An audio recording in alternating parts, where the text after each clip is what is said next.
Okay, I just unmuted. Hello, welcome to Co-operators.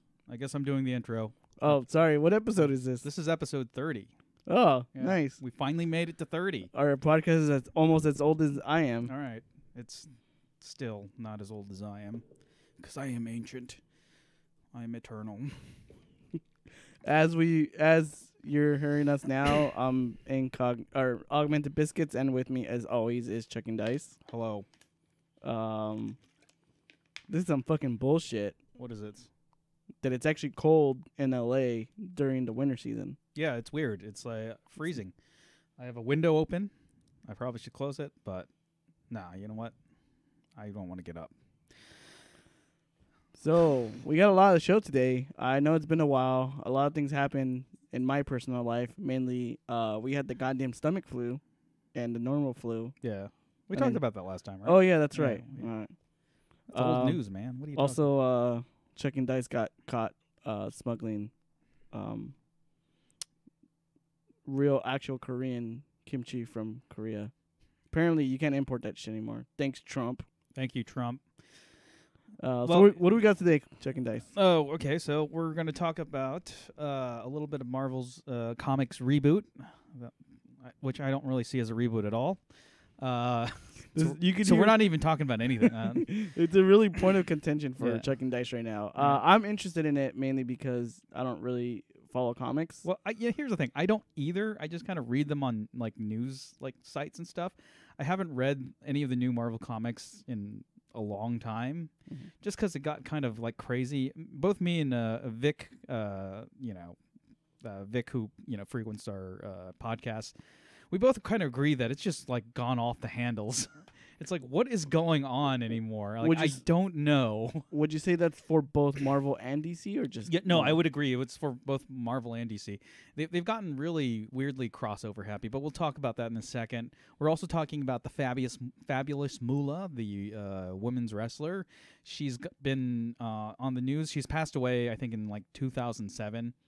But WWE had this entire plan of doing a Fabulous Moolah Battle Royal for WrestleMania, and we'll talk about that. We're going to talk about a little bit of the Star Trek customizable card game. I made a video about solitaire play, and it, actually, some people really enjoyed it. So we'll talk a little bit about that and where that's going. I don't know, and that's it. Actually, we are going to talk about. I've been playing Friday the 13th, the game, a lot. We're going to talk about your misadventures? Yep. I've been playing with a couple friends.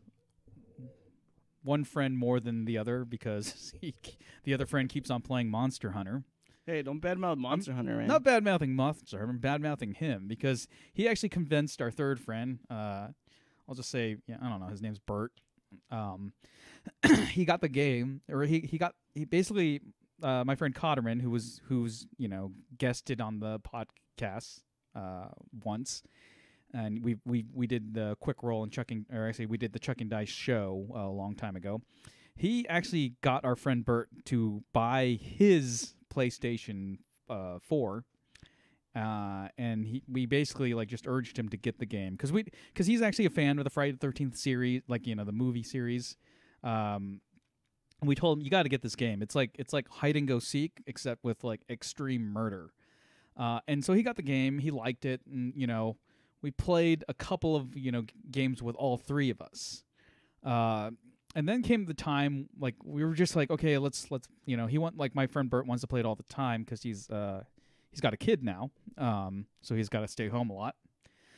And like, it's kind of a fun game. It's a fun diversion. You can get into it really easily. The matches don't go over 20 minutes. I love being a counselor trying to get away from Jason. I don't like being Jason myself because I feel there's no challenge because Jason's a big invincible juggernaut. It's also annoying. I mean, when I played it, I found being Jason was really slow and annoying. Mm-hmm. I actually agree with you. I totally don't like being Jason. Yeah, I love being the counselors. Yeah. It's fun being the counselor because there's like a sense of like, I don't know, danger and stuff, and like you can't kill Jason unless you do something, just incredibly, like, you have, like, it's basically trying to kill a vampire, and waiting for sunlight to happen and stuff like that. Now like you have to put him in the right conditions. Now, when we were playing, it was just me and you playing, and we didn't really find too many people who were like really into it. We kind of found people who were like kind of jerky about it. Yeah, we were basically getting the crap gamers. Yeah, they're take basically it way too seriously. They were taking it way too serious, but it's been a while, and this game actually has built a pretty really good following. Yeah. Now that you're playing with Bert, how's the experience now? Is it different? Well, okay, so we do a private chat because we don't like talking to the other players because some of this, we had this experience. There was this one woman playing with us, and she got, like, she was getting strangled by Jason, and she's like yelling at you to shoot Jason with a flare gun. You shot it, but it glitched and it just bounced off of him. So that's not your fault. That happens all the time. Well, it bounced off him, and I didn't even know. And apparently, when you shoot at him with the flare gun, you have to shoot, like at the floor or something. Yeah, because if you shoot him directly, it bounces off. So you have to shoot like at the floor. Really? To distract. Yeah, because you're using the flare to distract them. So you got to shoot it at the floor. It's you can hit him in the face though. Oh, really? Yeah. See, you lodge into his mask. Okay, so like I got crap for that, and that was some BS. And like it's like she did not let it go, and I was just like, I just said, let's get out. I texted you. I was like, let's get out of this room. Yeah. So what we do now is me and Bert, we do a private chat, and like sometimes we'll get this guy named Dirty Whirly to kind of like get into our private chat, and we'll just all three just play, and it's like talking on the phone and playing a video game together. So we think that's much better than talking to the general room because you don't know who you're going to be getting. You're going to be getting like the bitchy people who just like take the game way too seriously, or you can get the little kids who don't know how to play the game at all, and you have to like sort of pseudo teach them, or you're just going to get like the people who think they're the most hilarious person in the world, but they're not. And occasionally you'll get some cool guys or girls. They'll just be like, okay. Like I was playing this one round where this woman, I didn't have my headphones on. She asked me like, "Oh, are you taking that gas to the car?" So I like kind of had to quickly turn on my headphones and stuff like that. It's like, "Yeah, I'm going to take it to the car." He's like, "Okay, I got the keys." And it was the 2-seater. So I'm putting in the gas in the car, and like, I go to I have this like twitch when like someone's starting the car, I'll just go to the door and just keep on hitting the prompt to enter the car. And she's like, "Oh, you know what? You don't have to." Like, she's being nice about it. It's like, "Oh, you don't have to spam it. I'm not going to drive away." I was like, no. This is just a nervous twitch. Sorry, but that has happened to me. They'll just drive away. Yeah, and then like after we were done, we escaped. We're just like, okay, we're out of here. We're just like, okay, well, I'll see you. I'm leaving. Nice playing with somebody who actually knows how to play or is actually nice about things. Yeah, so like playing in a private room is much better because then you can coordinate a lot easier. You don't have to get a walkie-talkie because that's the only way you can play if you're in the public chat. But if you're in a private chat, you can just talk to each other and you can say, "Hey, where are you?" It's like, "I'm in this side of the map." "Okay, well, I'm getting the gas can." It's like, "Oh, I found the keys. All right, let's just head over to the car because I think they put the battery in. We'll fill this up, get into the car, pick up 2 people since it's a 4-seater, and then get the hell out of here." And that's fun to me, like coordinating and figuring out all the stuff. And what's not fun is people who just like kind of just like, I don't know, they just kind of like mess around. Like one person will just like stay underneath a bed until the end. I was like, how is that fun? People want to win. Okay, I guess that's it. But people want to be winners and they want to win. These sound like what's it called? Breakfast Club. Yeah, you have to win. What's you gotta be number one. My old man. Milo Estevez's dad. Yeah. I think your old man and my old man should get together and go bowling. So Yeah, I mean, I'm enjoying it, but I'm only enjoying it playing with my friends. Sometimes we'll, have like muted. I mean, we know how to talk to other players if we're trying to like coordinate. So, for example, I will like put down the fuse that activates the phone box so we can call the police, and that gets the person to follow us, and then we'll kind of like blink the light. Or I'll like I'll notice that someone's like injured, I will put down a health spray and like blink my light saying pick this up so you can cure yourself, or I'll just spray them, which I figured out how to do too, and that'll get you allies real quick in the game. I still think it's really fun just because it's a very basic game. I love the fact that you can like troll Jason, because sometimes like if 3 people are on him and they're all swinging their bats, you can stun them just like that. A smarter Jason knows how to get out of that, but it's really fun to like kind of just fool him, and like I like that you described it as a game. It's playing hide and seek, just with a lot of murder. Yeah, just a lot of murders going around. We found like a lot of hiding spaces that like that Jason will never see you unless he like goes all the way in the room and looks exactly where you're hiding. I don't want to reveal too much because I don't want people to kind of get clued in on those hiding spaces. But it's a fun game to me, and me and Bert, and occasionally when Codrin actually joins us and starts playing Monster Hunter. Yeah, now I'm gonna message him and it's like, hey, we should play Monster Hunter. Oh yeah, and we're never gonna see you guys ever again because exactly every time anyone plays that game, they're gone for like 3.5 hours. I feel that's the same with it's like playing another Elder Scrolls game. Usually when people play Elder Scrolls games or Fallout games, they're gone for like months at a time. They're just gone. They're just like, okay, well, I will see you in the future. I'm going to go in this cryo tube that only plays Monster Hunter until the end. But let's move on. So we're going to talk a little bit about the Marvel reboot. I don't know what the hell's going on with Marvel. I haven't been really reading it. I didn't really read it during this entire I think it was called Marvel Now. And like they kind of more embraced, I guess, multiple different ethnicities in comic books and such. Like you had Ironheart, which was Riri Williams, who's I guess you could say like the female Iron Man. Which I'm like, well, she's a female that made her own armor, and she's calling herself Ironheart. I wouldn't call her, I don't know, the female Iron Man. It's different to me that they would like kind of say, look, she's the new Iron Man. But then they actually had a book called I forgot what it was called, but it was basically Victor Von Doom as Iron Man. I don't know what the hell's going on there. It Marvel Now kind of kicked off after this like thing called Secret War, which was this huge crossover that happened that changed the universe apparently. And didn't that happen like months ago again? I mean, yeah, it's like it's but like they kind of remember stuff that happened in the older universe, and like I don't know what's going on. Captain America ended up becoming like a Nazi like sleeper agent. I'm just okay. That's happening now. He's the bad guy. There's 2 Spider-Mans. Yeah, there's Peter Parker and Miles Morales, and like people are like yeah, that's great. And like okay, there's 2 of them. I don't know. Like Peter Parker owns his own company now, so he's like Tony Stark. Thor became a woman. Was Jane Foster. His girlfriend, the Fantastic Four, all but disappeared because of Fox and their movie. It seems like Marvel was trying to really stick it to any properties owned by Fox. Right. But now it's funny because now Disney, I wouldn't doubt they did this because Disney bought 20th Century Fox. I mean, yeah, they're intellectual properties now. Yeah, and so basically so now Disney owns all the Marvel properties. Right. So I wouldn't doubt if this was probably tied to their movie. The movie. I think it's heavily tied into the movie franchise. That's why they're kind of going back to familiar characters. The big 3 are back: Iron Man, Thor, and Captain America. It's weird. That was always the big 3 to me, but we never like I was reading comic books back in the day. Avengers was never more popular than X-Men, and now they are. Now they've become like way more popular than the X-Men. And it's also weird to me that like like these heroes, Iron Man, Thor, and Captain America, the big three, were always sort of the legends in the Marvel universe. However, their books never really outsold Spider-Man or X-Men at that point.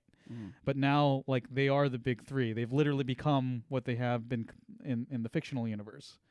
I mean, Captain America was popular back in the 1940s, just because he's the guy who punched out Hitler in a comic book cover. I don't believe that actually happened in the book. I'm not sure. It happened in real life. It happened in real life, yeah.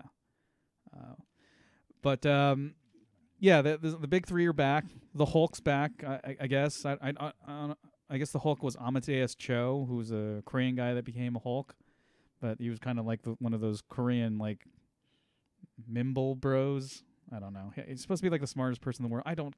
There's like 9,000 smartest people in the world in the Marvel universe now.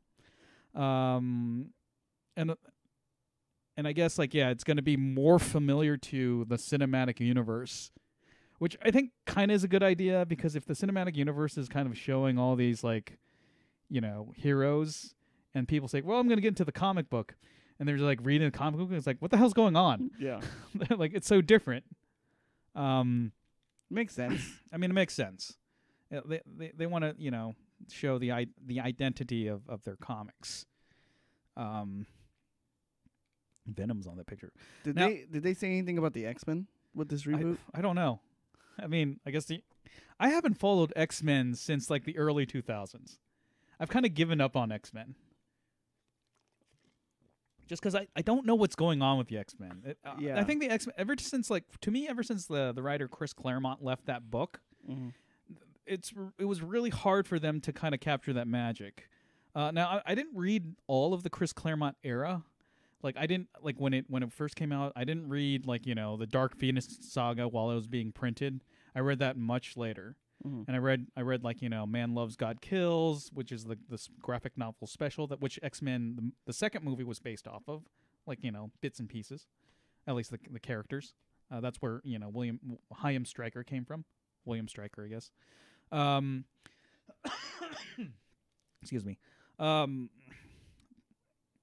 So, like, I don't know what's going on with the X-Men. I remember reading it when, like, they created this thing there was a storyline called Zero Tolerance, and there were Sentinels that were human, and they were, like, basically kind of like the Borg. Was Picard one of them? Maybe. And then, like, people, like the characters kept on dying, but coming back later. Like, Colossus died because of the legacy virus. But then he came back? I mean, he's back now, and he's going to marry Kitty Pryde, finally. Yeah, it just became a weird universe. I mean, I followed Excalibur a little bit more, just because it was more of like something I could wrap my hand around and read, and it was actually, adventures. Whereas the X-Men were kind of doing we need to create the next big Doctor Doom type character, so they went through Apocalypse, Mr. Sinister, Strife. And to me, none of those characters are very, like, memorable. I don't really like Apocalypse. I know that people are going to kill me because Apocalypse is really cool. I'm like, tell me what's so cool about him. What's his real name? I think the one villain I always hated was Sinister. Mr. Sinister? Yeah. I hated him because of the name. I hated Mr. Sinister because essentially his entire thing was he wanted Cyclops and Jean Grey to have a kid, and then he wanted to take that kid and manipulate him, or basically make, I don't know what the hell he wanted to do. Yeah, that's the thing. I don't understand these motivations. Like, Strife was a clone, or like, I think he was a clone of Cable. He basically looked like Cable. I think Strife was wasn't Strife the son of Cyclops and Madeline Pryor, who was a clone of Jean Grey? Right. And then, but he looked exactly like Cable when he took off his mask. Oh, because Cable was supposed to be he's supposed to be Nate Gray in the future. Nate Gray was supposed to be the. This is why I hate the fucking X-Men. That's the thing. It's like I don't know what the hell is going on with X-Men at that time. It's like what is I don't get this. I know, and then there was I hated Nate Gray, by the way. There was a lot of like that was like the big thing was the Cyclops and Jean Grey were gonna have like a really powerful son. Yeah, and like I didn't really get that. I didn't think that was a great storyline, and they keep on doing that. now because like the last thing I sort of read in terms of crossovers was X-Men versus Avengers, or Avengers versus X-Men. I don't know what the hell they were calling it. And they have this character named Hope Bray, who's the daughter of Cyclops and some fucking future. And like to me, that character already exists. Her name was Rachel Summers, and she was Phoenix, like the other Phoenix, I guess. How many Phoenixes are there? Well, originally there were two. There was Jean Grey's Phoenix, and then there was the one from the alternate like future, Rachel Grey, who got stranded back in the past, or at least the mainstream past, the 616 universe, and so it's possible that she's displaced now. I don't know what the hell happened to her. She was actually part of Excalibur, and like the book was enjoyable. It was okay. I don't enjoyable is such a strong.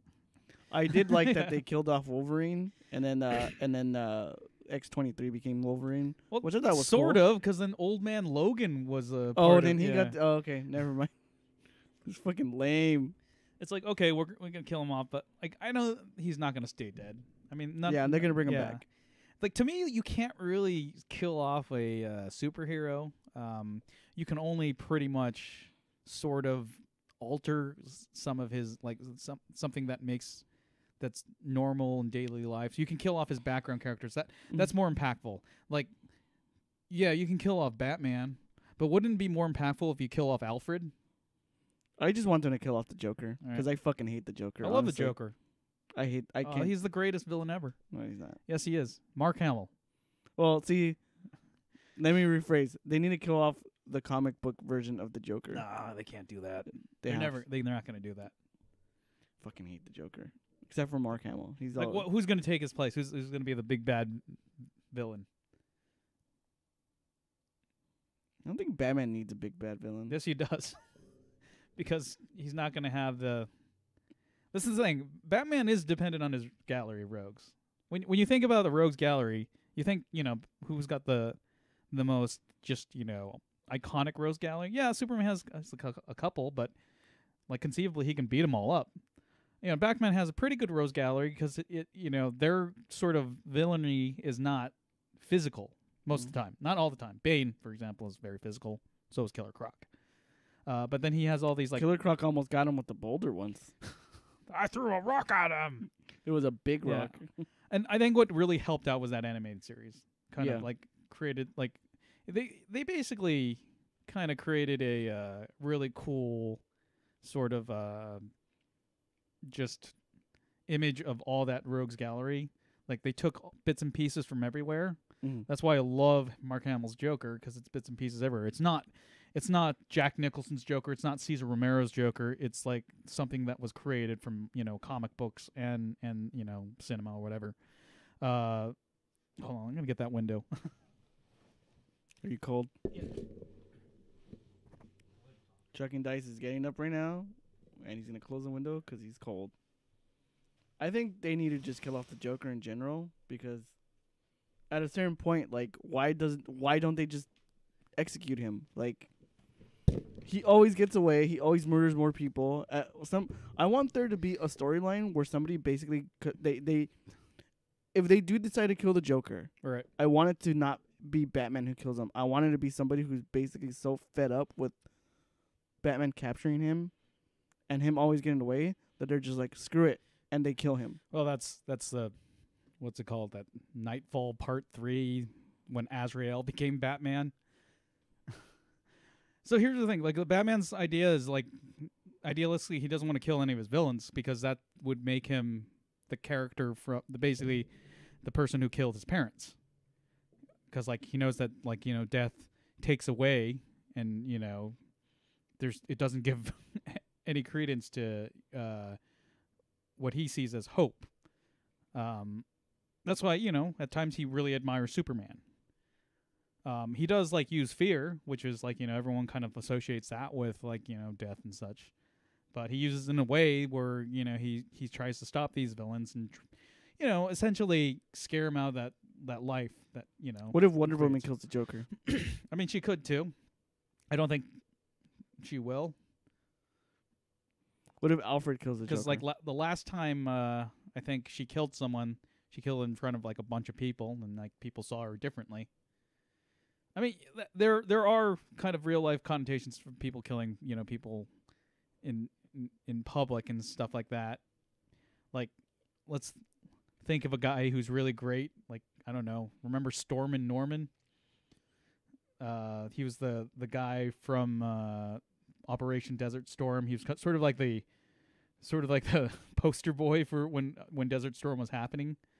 He's a real guy. He's I don't remember.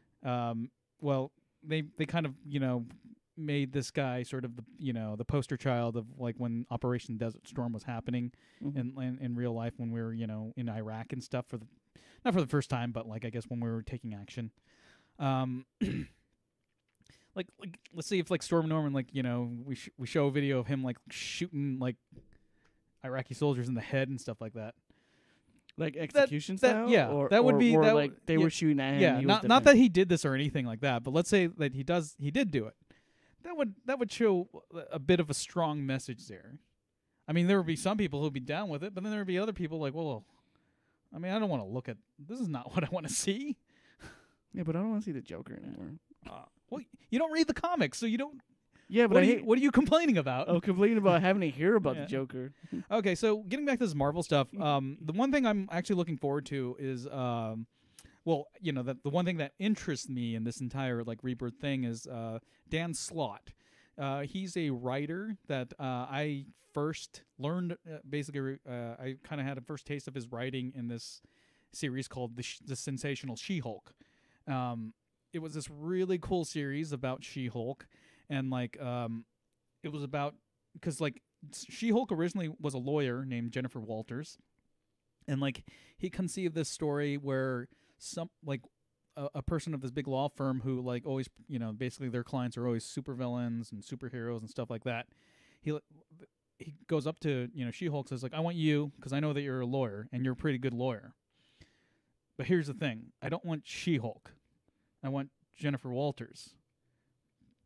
And she's like, well, what do you mean? Because like Jennifer Walters can actually control her transformation, unlike the Hulk. And she's just like, well, why? And it's like, because I need the person who needs to defend like the clients. I don't need this, person who's going to take the front page and stuff like that. I need you to do your job because I know you can do your job well. So I need Jen Walters. And so it was kind of a cool concept where she had to change back to Jen Walters to be this like lawyer that protects all these superpowered people. In whatever capacity. It was a real fun series. It was really funny too. I thought it was written really well for the type of character, for She-Hulk. I like the character of She-Hulk. Arguably he's probably the better writer to tackle the She-Hulk. It's like it's sort of a toss up between him and this guy named John Byrne. In his run, She-Hulk didn't acknowledge the fourth wall, because She-Hulk kind of was the original. Like you had Deadpool, but She-Hulk actually acknowledges the fourth wall all the time in her in her 80s run, and she knew that she was part of a comic book, and she knew about like the editors and stuff like that. But she that was only in her book. She never did that in like when she was an Avenger or in anyone else's series, or when she was part of the Fantastic Four. But Dan Slott did a really good storyline with her. One of my favorites is she gets transported to a planet, and She-Hulk has to fight in this like gladiator battle because this guy named the Champion was who had one of the Infinity Gems, like the Infinity Gem of Power, and like just like beating up people and taking over worlds. And they had like all the strongest like cosmic heroes trying to battle him out, and like they're getting like floored because of Infinity Gem. So it was really cool because like Jen Walters like said, okay, well, I'll try to fight him. She fights him, and She-Hulk get beaten, but she wants a rematch. So she starts training, but she starts training hard as just Jen Walters. And then when she gets in the battle, she says that Infinity Gem, because she's a lawyer, is a weapon. You said no weapons, and she's like, oh, I can beat you with the gem. And so, he's like, well, are you going to fight me as your human form? And he's like, nope. And she changes because she's been like, exercising and like working out as Jen Walters. She-Hulk is like stronger now, and like, she has like newfound strength and beating the crap out of the champion. But I'm looking forward to this because Dan Slott is going to be actually working on Iron Man, which that's my favorite Marvel character. So I might go back to actually maybe doing the monthlies as digital downloads, through Comixology. I'm not big in collecting graphic novels because I have no room for them anymore. I mean, you can see that shelf. That's not my entire collection. Jesus. Yeah, I don't know what to do with them. So I'm thinking about okay, maybe I should just give it to Goodwill or whatever, or sell it to a bookstore, or give it to a library. Can I do that? Yeah, you can go into a library and library will take them. Oh, okay. Which I think is a nicer option, just because people. Yeah, I guess so. So I'll take some of them. I'll read them. I'll give you my Joker books. God damn it. So I'll borrow some.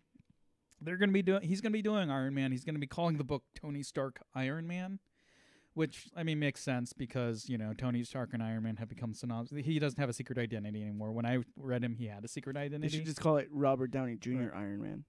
They could. He's gonna be doing a lot of different suits that you'll see that you see here.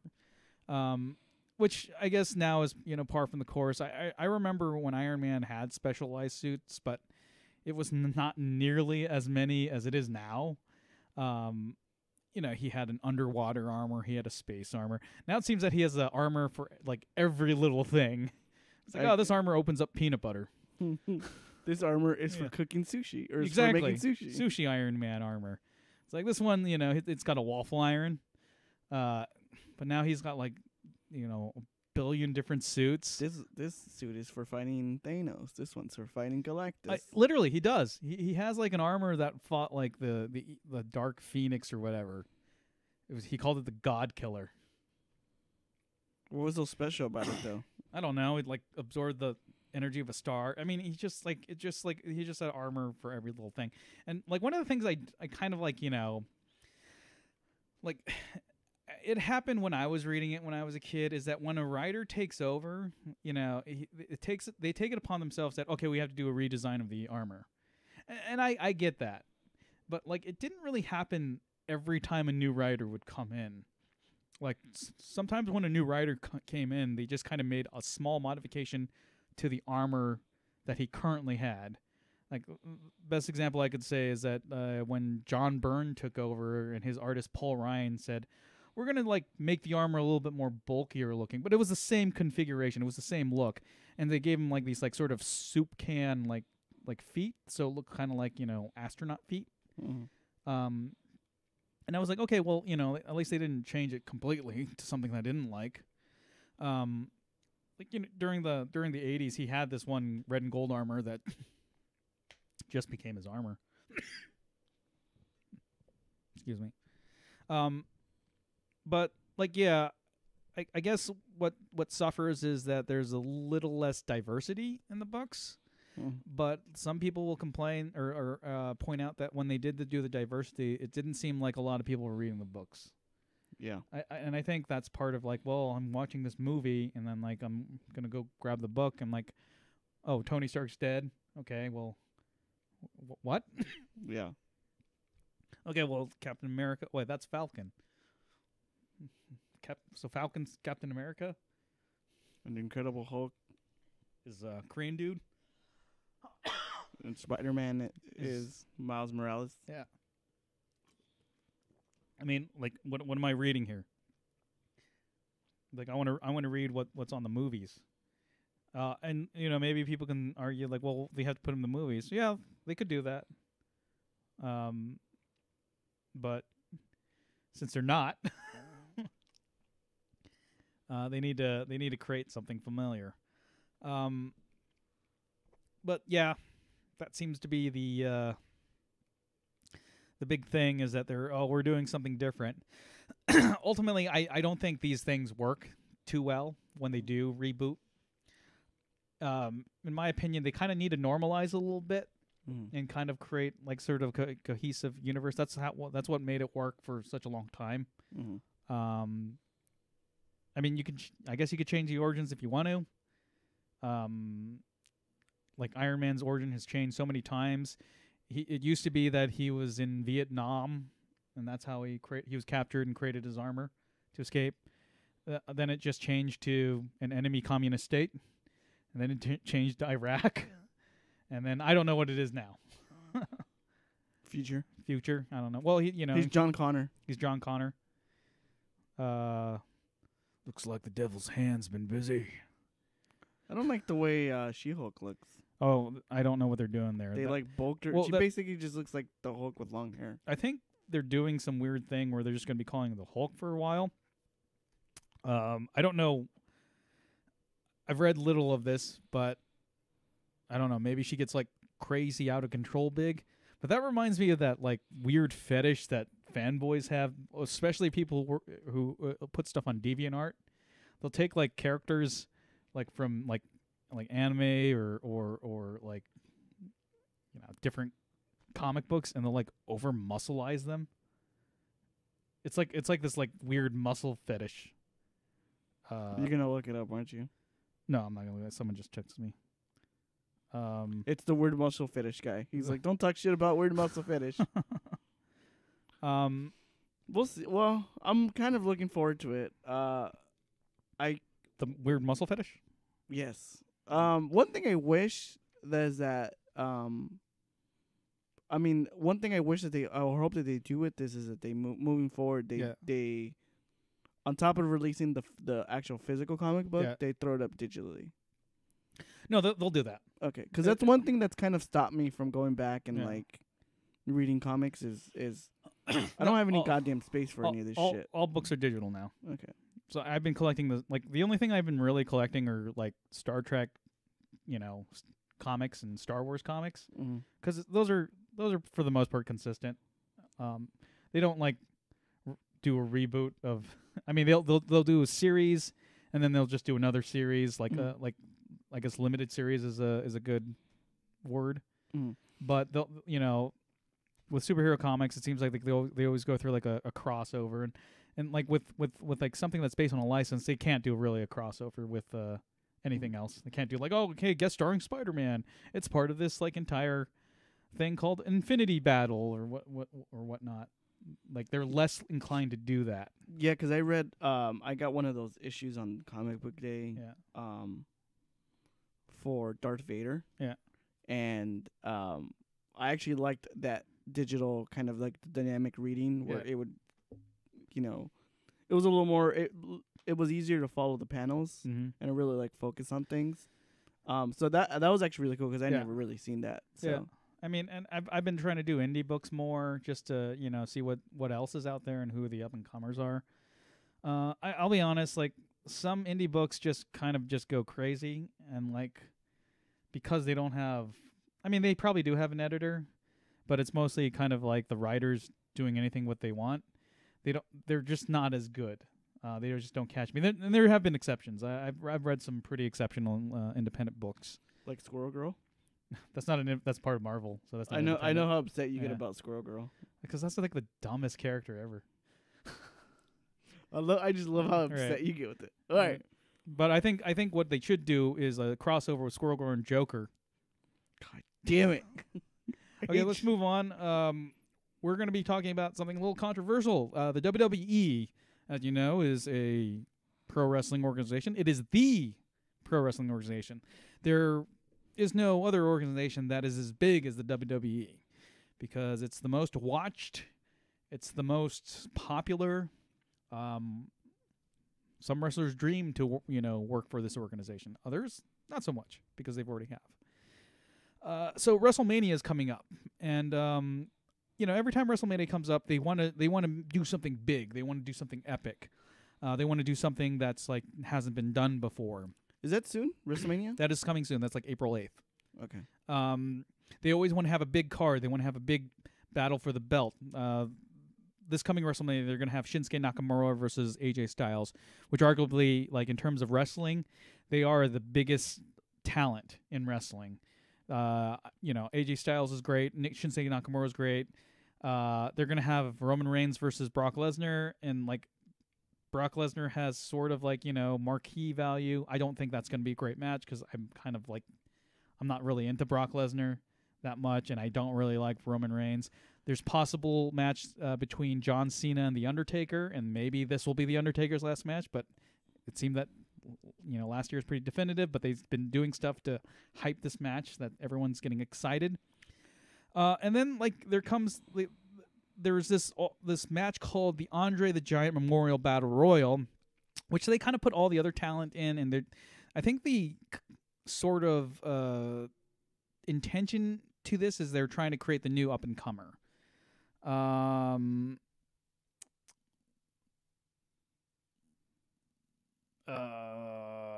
Sorry, I have a text here.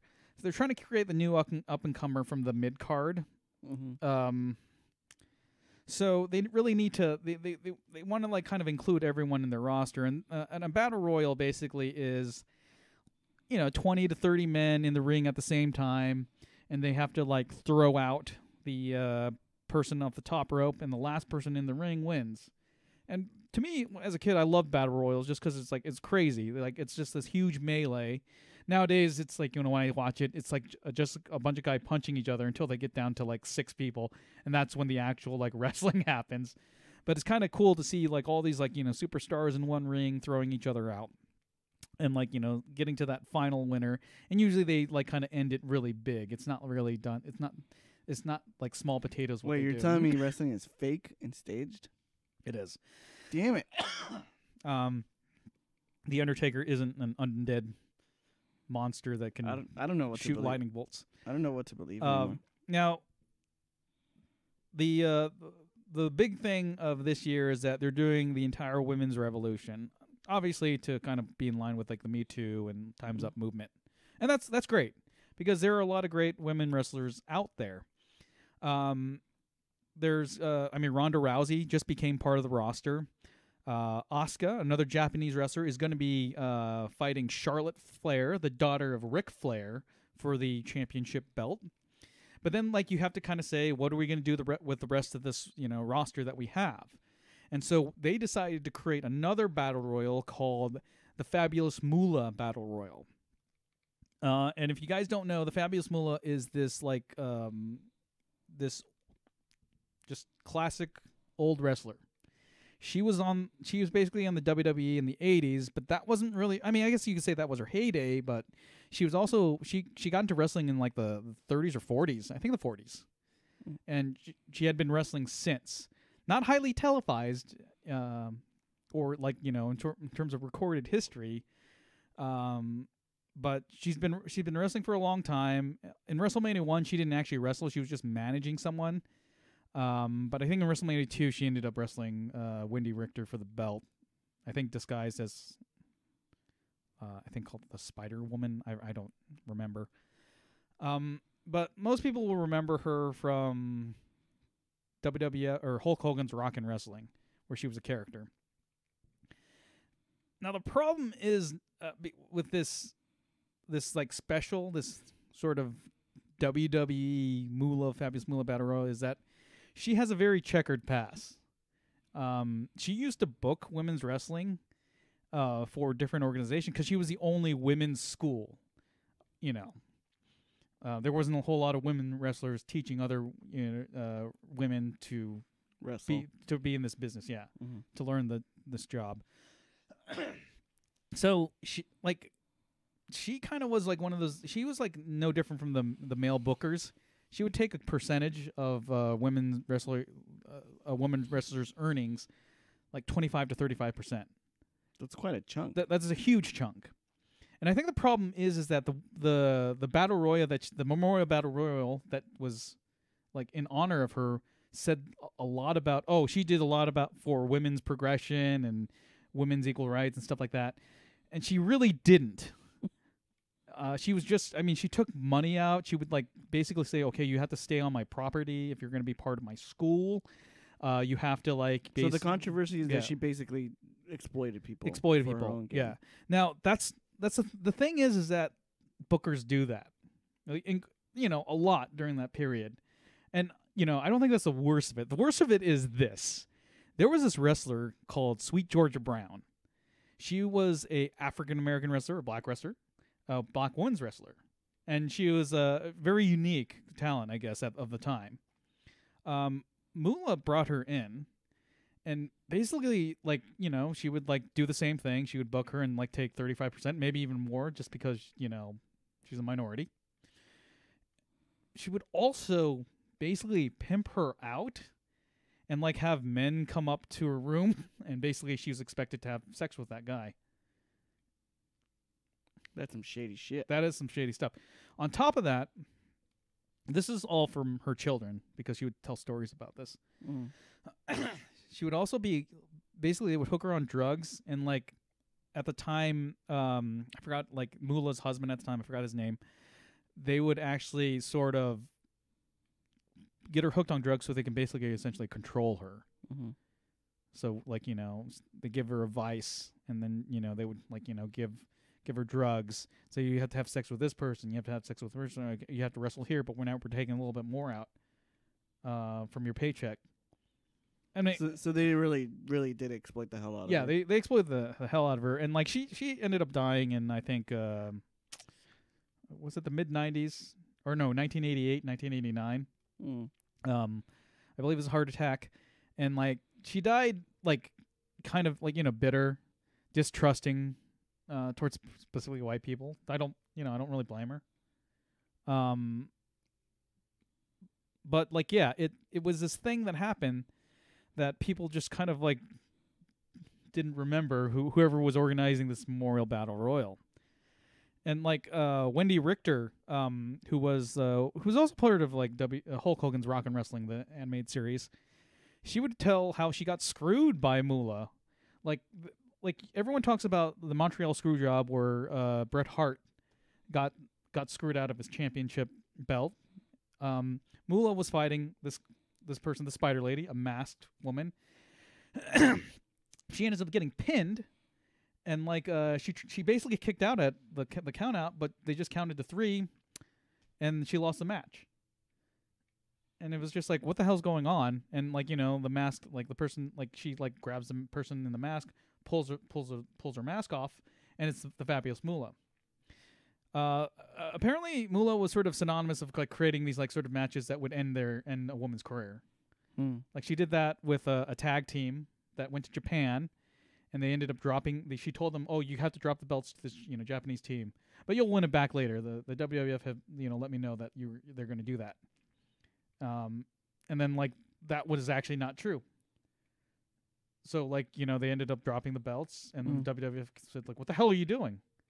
Like they couldn't contact the WWF. This was like pre-internet, and you know, they couldn't get contact with anyone in the office. And like she kind of just like orchestrated this thing where she just ruined these people's career. A lot of people say that she stifled a lot of women's careers too, so that she was still the top dog in terms of women wrestlers, because she wrestled occasionally in the 80s. So it goes along the lines of like, why praise somebody who basically who screwed so many people out of the business, and exploited everybody and exploited everyone. And like, to WWE's credit, they're still going to have the Battle Royal, but they're not going to be calling it the Fabulous Moolah Battle Royal. And I don't know what they're going to do with the trophy, because the trophy has this little. They can't just melt it down? I mean, they could probably change it.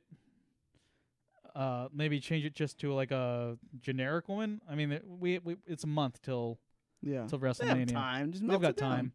Just melt it down. But like, yeah, it was this weird. It was a weird thing because I believe the people who knew about this story, and this story, I didn't know anything. I knew about the booking. I knew that she would take more money than should, but that was kind of like par for the course for any booker back in the day. I did not know about the sex trafficking. And it wasn't I didn't know any about this. Sweet Georgia Brown was not the only woman that she did that to. She did that to many people. She also would drink a lot and then apparently have sex with some of the wrestlers that she owned in her stable. I don't know who. I don't know, but that's an allegation. Who did? Fabulous Moolah? Yeah. But she wouldn't let this one lesbian wrestler like go to like gay bars and such, and forced her to go out with men. Which pissed off this lesbian wrestler. So it's like this really shady past that I didn't know about. She had like another person that was part of her, I guess, like, I don't know, you could say shtick or whatever, named Mae Young. And apparently Mae Young has been like a sweetheart for her entire life. She passed away, I think, in 2015. And they did do a memorial for her called the Mae Young Classic, which was a tournament of women wrestlers. One thing I heard was the reason why they used Moolah was apparently wasn't Moolah really close with Stephanie McMahon. Yeah, I mean both Mae Young and Moolah were, but I don't know if she knew about any of that. Maybe she did, maybe she didn't. You don't really know what happens in between, behind closed doors. They already made her part of the WWE Hall of Fame. So, maybe they were more forgiving because, she ended up knowing her in her twilight years. Vince McMahon consistently gave Moolah a job, but like, I don't know. What's the old saying? Something is 50-50. I don't know. I have no idea what you're trying to say. It's like, oh God, I can't remember it. But, Vince is like constantly giving her a paycheck. I remember she was in part of the Attitude Age as well. Which, oh yeah, wasn't she one of the, it was her and Mae Young, right? Yeah, her and Mae Young. And she ended up winning the belt back in the day. But, no one knew about any of this. Luna Vachon, who's a wrestler, she passed away as well. She was a wrestler during the Attitude Age and a bit of like, the 80s. She had some choice words for her. She was exploited by the Fabulous Moolah. And like people say like, well, why don't they call it, the China Battle Royal or the Miss Elizabeth Battle Royal and stuff like that. And like it seems that like a lot of like classic, not the current day women wrestlers, but a lot of the classic women wrestlers, they always have like some kind of hang up of rice that like doesn't jive well with like the public. Like China obviously did porn. Elizabeth was been known to have a bit of a drug problem.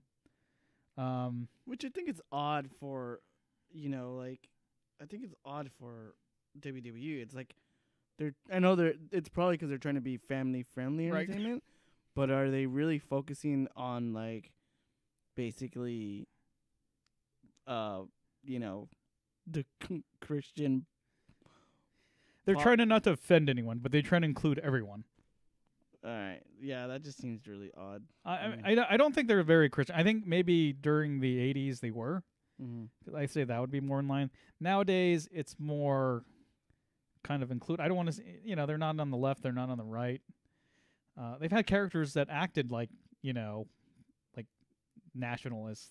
What's it called? The real Americans. They would come out, put their hand on their heart and go, "We the people." They first started as a sort of a heel gimmick, a bad guy gimmick, and later on, people were just saying "We the people" as they came out, and then they changed. Okay, we'll change the baby faces, and they're more accepting to immigrants and all that other stuff. They don't do that anymore. Because, wrestling fans are weird. They'll chant USA, USA. Like, they were watching, there was one match where I think it was, I forgot who was fighting. It was Jinder Mahal versus, who was that guy? Bobby Roode. And they were chanting USA, USA. Jinder Mahal, obviously, he's from India. And then Bobby Roode is from Canada. So it's like okay, you guys are just arbitrarily, and like it's not like they don't know because that's what they say from Alberta, Canada. They just chant North America. Pretty much North America. That doesn't have the same ring to it. Yeah. But yeah, that's crazy, dude. Like it's really insane. Yeah. And like with all the Me Too movement and like, the Time's Up movement, she is not the face of this at all. Yeah. With this, like, sort of these allegations or, Well, I'm glad. I'm glad people kept, I'm glad there was people to speak up about it. Yeah. Well, Snickers is sponsoring WrestleMania, and they put out a tweet saying, we're talking to him right now.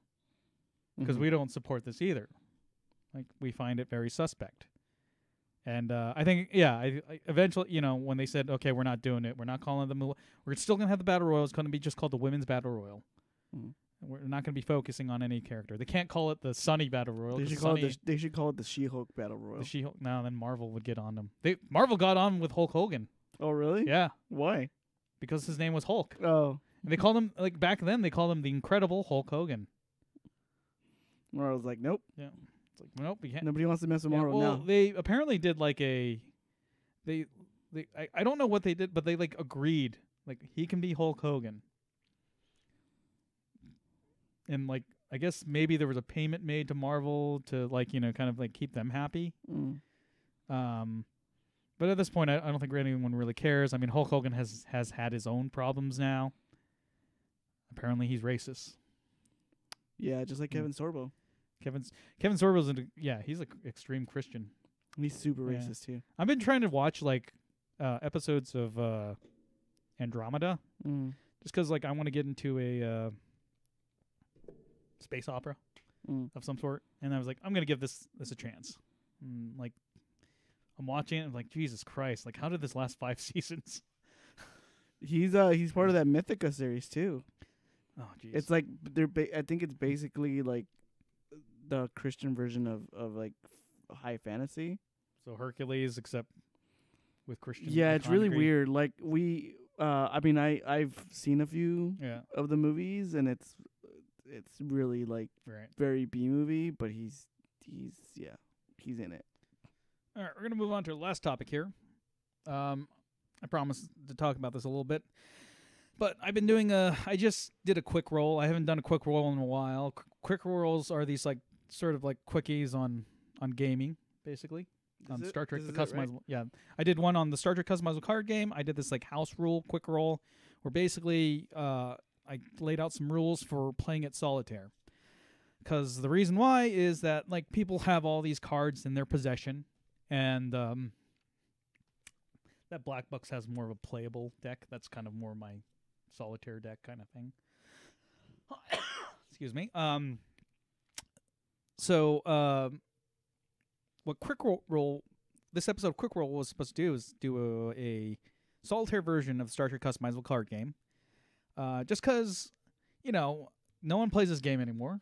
There is an online group called the Continuing Committee that still plays this game, but they play it online with a piece of software called Lackey, or they actually have tournaments. But I'm nowhere near these places, and I don't really want to go out my way to get to a place where they're having a tournament. And I kind of just want to play it. I used to have like a good amount of friends that played this game a lot. We were all Star Trek fans. We all had our own favorite faction to play with. Yeah, that Black Box. If you open it up, there's like another box in there. That's a playable deck. It's a box within a box. Box within a box. So this was kind of an effort to get people to take out their old cards, and they can create a deck, and they can just play them play by themselves rather than with other people. I threw in a couple different rules, like encountering an enemy ship, and that way you could fight another ship while doing different missions. The game's all about doing missions, completing them with a crew that's aboard a ship, whether it be a spaceman or planet mission. If it's a planet mission, you have to beam down, and a space mission, like everyone on the ship can participate and such. But it's a real fun game, and it does kind of sort of abbreviate a Star Trek television episode, or you could say Star Trek movie as well. I'm going to probably be doing more of these videos just because I actually got a pretty good response with the solitaire rules. I'm thinking of doing a away team, like a rules where it's just away team battles, because that's one thing I never really did a lot when I play this game. There are rules to do away team battles, but for the most part, me and my friend never really did that. We're more gung-ho about ships fighting each other because we love the space battles. But since that's part of Star Trek, I'd like to do a sort of a rule variant where it's a 2-player game and all you do is away team battles. I'm trying to formulate that. I'm trying to make different videos on maybe spotlighting certain cards, and also maybe even talking about collecting. People are big into collecting something that's I guess that's nostalgic.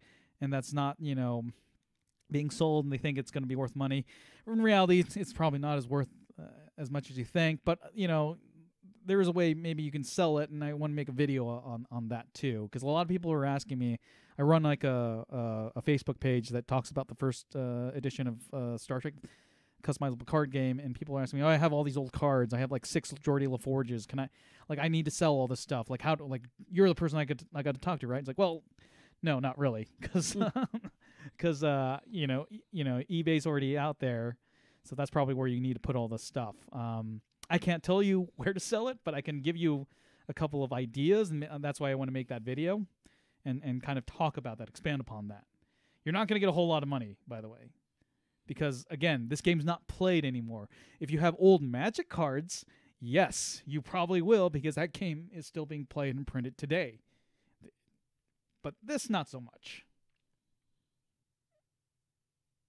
I think we need to get Chris Pine to play this, and they'll see a resurgence.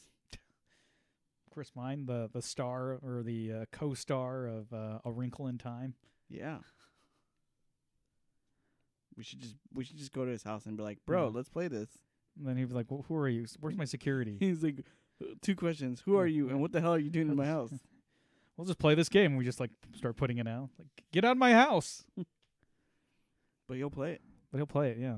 I actually have I had like these specialized cards made. These, you can say, dream cards. That's what, like, sort of like, you called it when you wanted to design your own card. And I got them specially printed, and I like created all the 2009 Star Trek crew and the Enterprise and all that stuff. Pretty great. How's that Judge Dredd? What? Does he have good stats? Carl Urban? Actually, he does. Like, if you get that green box that's next to you, you can probably find him in that deck. I just want to be Carl Urban. I want a card that's Carl Urban, not like Bones, right? Not like his version of Bones, but just Carl Urban. But he's got the powers of all his roles. So he's got Eomer's powers. He's got Judge Dredd powers. McCoy powers. He's got McCoy powers. Yeah. Those are just tactic cards. He's looking for my box. That's where the crew and stuff like that is in. I created Galaxy Quest cards. I'll play the Galaxy Quest one. One thing that always kind of I was always interested in these card games. Yeah. But I always found them to be a bit dense to kind of get into. This is a pretty dense game. But so, like, when you kind of get into like sort of the Brad Dourif. What's that? Brad Dourif. Oh yeah. He was on Voyager. Freaking the voice of Chucky. I swear to God, Brad Dourif is just like in everything. Yeah. Like, whoever his agent is like... Well, he's a great actor. Yeah. Like, I saw this one called The Graveyard Shift, and he was great in that. Yeah, so, like, Jonathan Frakes. Yeah, it is a pretty dense card game. But if you just kind of keep it to the basics, it's pretty good. Now, there are, like, a lot of cards that have been sort of, like outlawed in normal gameplay just because they're too strong and they're, like, not very balanced. But like, if you play the basic game, the 60 card deck that includes all your missions and dilemmas and your doorways and all that other stuff, it's a real fun game. Because you're just kind of like, you have to staff a ship with a crew, go out and do missions, occasionally encounter the other player, maybe even battle them. He just got found the Tawny. I found the Lieutenant Tawny. I love that line she has in the movie where she's like, "I have one job." Oh no! When she's talking about how like her outfit always just keeps getting more and more revealing as like the seasons went on. It's like she had a conversation talking about her boobs. Yeah, but that's gonna be coming up, and I actually need to get out of here because I have to go meet a friend. So thanks for joining us. As always. Find us on Twitter, incognitbro, and at Chuck and Dice. Yeah. Share, like, and subscribe. Always leave your comments. Leave a goddamn comment. Tell us if we suck, or if my voice is too nasally, or if like too nasal, or if we need to stop talking about Inuyasha. We're not talking about Inuyasha. Why not? I don't want to. I've never fucking seen that. Never seen it either. But I think we have an. You know what? We should talk about it, but without seeing it. Just make up stuff that happened in there. Yeah, I think. I hate that episode of Inuyasha when he had to have sex with that pig because he was being blackmailed. You're thinking about Black Mirror, dude. The Black Mirror episode. Oh, that's not Inuyasha? No. Oh, I was gonna say that was my favorite episode of Inuyasha. I love the Inuyasha episode where he got hooked on black tar heroin and became a master sushi chef.